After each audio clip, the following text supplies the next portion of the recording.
Willie B wins a caution fest where Brad Keselowski probably had the fastest car, so let's talk about it. Coming up next.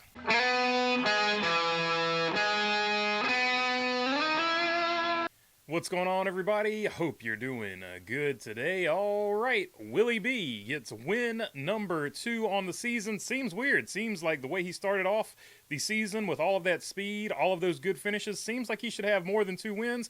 But this is, in fact, only win number 2 for him on the season. 15 wins all time, though, in his 8th season, which puts him number 56 all time, and also gains him regular season points championship bragging rights, at least for right now, and of course, the 15 bonus points that go with that. We're going to touch on that in just a minute, but first off, kind of where William Byron in season number 8 ranks among other drivers, past and present. Well, he just passed Ryan Blaney and Leroy Yarborough and Dick Hutchison with this particular win.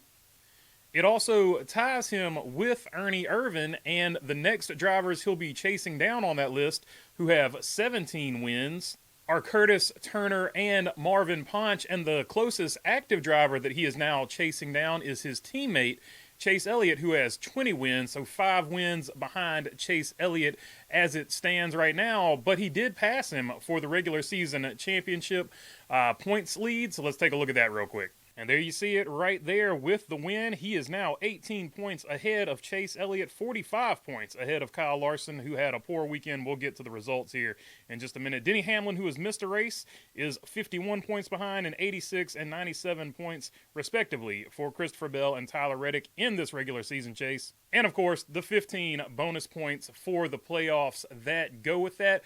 But it wasn't just a cut and dry win for William Byron. In fact, it could be argued he didn't have the fastest car because a few things led to some wild strategies at the end of this race. Everybody on the racetrack seemed like they were on a different page, but he saved enough fuel. It was a fuel mileage race at the end of the day, but it was a really dramatic fuel mileage race. A good job by NBC to ramp up the hype and all that good stuff to make this one very, very tense win. It never felt like, I think they said on the broadcast, it felt more like relief than celebration in the 24 pit stall.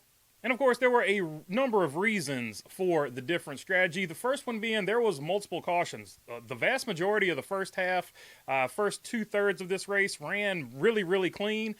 However, there came a point where one caution just bred another caution, bred another caution, bred another caution, and that got people all kinds of off sequence on strategy and things like that. So that was one reason, and that's going to naturally happen when you have a bunch of cautions like that anyway.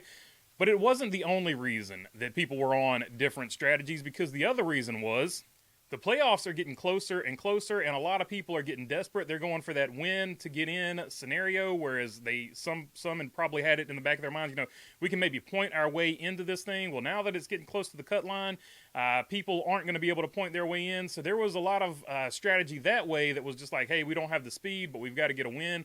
So we'll just throw up a Hail Mary here and see what happens. So that was another reason for the strategy. But there was a third reason for the strategy, and that reason comes from RFK. Brad Keselowski in that number 6 car was the absolute class of the field speed-wise, and he put a lot of people at decisions because as it went for a long run, as these races went on long runs, Brad Keselowski clearly had the faster car. That Ford Mustang Dark Horse that RFK brought for that 6 team was an absolute monster, and that also led to the strategy. Now, of course, Brad Keselowski didn't have the track position at the end, didn't have the right strategy to win this, but make no doubt about it, long run, that 6 car was absolutely a monster, super fast car, and this is the second time RFK has brought the 6 car to the track, and it's been the fastest, and unfortunately, they haven't been able to capitalize and get that win. The other one, they got too aggressive with tire pressures and blew out a tire. This time, they didn't have the exact right strategy to get it, and to be fair to them, like I just mentioned, it's because they were so fast, other teams strategized against it to put them up against the wall. Third place, still not a bad finish. As bad as his first half of the season was, Brad Keselowski has completely turned it around now and is having a great second half of the season. Will he be the next driver to get a win and punch into victory lane despite where he's at in points and, sort of shake up the playoff cut line? Who knows, but he had an absolute great run. Speaking of good runs, let's take a look at the rest of the field here. William Byron, of course, wins the race. Chase Briscoe, your pole sitter, gets a second place finish. He had an up and down. He was, once again, talking about strategy, up and down race, but ends up with the second place there. So good finish for him. Brad Keselowski, I don't think I need to go any further as far as the 6 car goes. Ryan Blaney, this is a good track for him. Nice finish in 4th place. Ryan Preece needed this 5th place finish to help his chances on the cut line, and his teammates. Of course, Chris Buescher did not have a good race, so it actually benefited him quite a bit. But interesting that teammates are going for it there. Then you see 6 through 10, Bubba Wallace following up his victory with a nice 6th place finish here. Alex Bowman in 7th. Carson Hocevar in 8th place. Ruffled a few feathers once again this weekend. Sort of status quo for the 77. Joey Logano here in 9th place. And Austin Dillon with a top 10. And that 3 car had a lot of speed as well. You heard Richard Childress criticize, or at least come over the microphone and say a few weeks ago, hey, we need to bring some race cars to the track, or some real race cars to the track, essentially along those lines. And RCR has responded, so credit due. Even Kyle Busch had speed. He got sort of shuffled around here with the strategy here at the end of the race, but both cars had speed, and for Kyle Busch to have speed in a backup car was great as well. But for Austin Dillon and the RCR team to respond here with a 10th place finish after Richard Childress came and said we need to bring faster race cars to the racetrack, that is a good sign for RCR. Hopefully they can continue to build on this momentum going forward, and maybe the 3 car or the 8 car is one of those wild card cars that punches their way into the playoffs with a win. And maybe NASCAR lets that win stand this time. Who knows? I'm just throwing it out there. Also stirring the shit pots, trolling a little bit, because people are still mad about the Austin Dillon thing from Richmond, even though he didn't make the playoffs last year.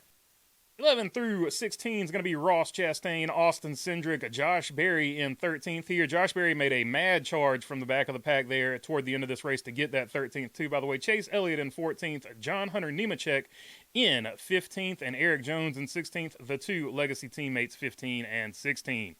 All right, those were the guys that had solid, good days. Now let's take a look at the guys who didn't necessarily have great days. There you go, 31 through 37. All of these guys not having the day they wanted. Zac Smith is the aforementioned victim this week of the 77 of Carson Hocevar. They had some words after the race for each other as well. At least I think the crew chief did for Carson Hocevar of the 38. But if you scroll a little farther up, you'll see that Kyle Larson there, who was ping-ponged around, finished in 28th. And you heard on the audio there during the broadcast, he was upset. He said, I've been trying to be a good teammate here this entire race, and it hasn't gotten me anywhere. So he was obviously visually or audibly frustrated there, I should say, in the audio from the broadcast. And then here it is, probably the worst finish here possible for Chris Buescher. Didn't get any stage points or anything like that, but 22nd place, not what he wanted to do today. He is the guy on the cut line. He could not have a bad race and everybody else have relatively a good race or finish in front of him and gain points, and that is exactly what happened. So hopefully the 17 gang can get it all going together next week, but if a person below him in points wins anyway, he is no longer on the cut line. He's below it. So just really interesting situation as far as the playoff cut line goes. And we've talked about it enough, so let's take a look at the playoff cut line. And there you see it right there on the TV screen right after the race. Denny Hamlin would be your overall leader. 3 wins apiece for Kyle Larson, Christopher Bell, and Shane Van Gisbergen. Next in line is going to be William Byron, and that's why those 15 bonus points would be huge for William Byron. It would possibly bump him up a few more spots there. Then you got Chase Elliott, Ryan Blaney, Chase Briscoe, Bubba Wallace, Joey Logano, Ross Chastain, Austin Cindric, and Josh Berry with 1 win apiece. And here you go. Here's where it gets interesting on the cut line. Tyler Reddick, Alex Bowman, and Chris Buescher on that cut line. Chris Buescher now only plus 23 over teammate Ryan Preece. Kyle Busch at minus 73. Ty Gibbs 87 and AJ Allmendinger 118. So basically everybody not named Ryan Preece and Chris Buescher are looking to score a win to get into the playoffs. And if one of those guys scores a win, Chris Buescher and Ryan Preece are not sitting pretty either, with about a 40-something point gap there to Alex Bowman, depending on which driver you're looking at. And that's why I said the playoff cut line getting super interesting. That is one of the main reasons we saw all the crazy strategies. I think we're going to continue to see crazy strategy throughout the rest of the regular season until we get to the playoffs, and then it's anybody's ball game because it starts clean from there. And this is what the playoffs do. it creates these types of races, these types of wild strategy races where not necessarily the fastest guy wins, and people either like it or people don't like it. So there you go. That's it. Yeah, that's it for this one.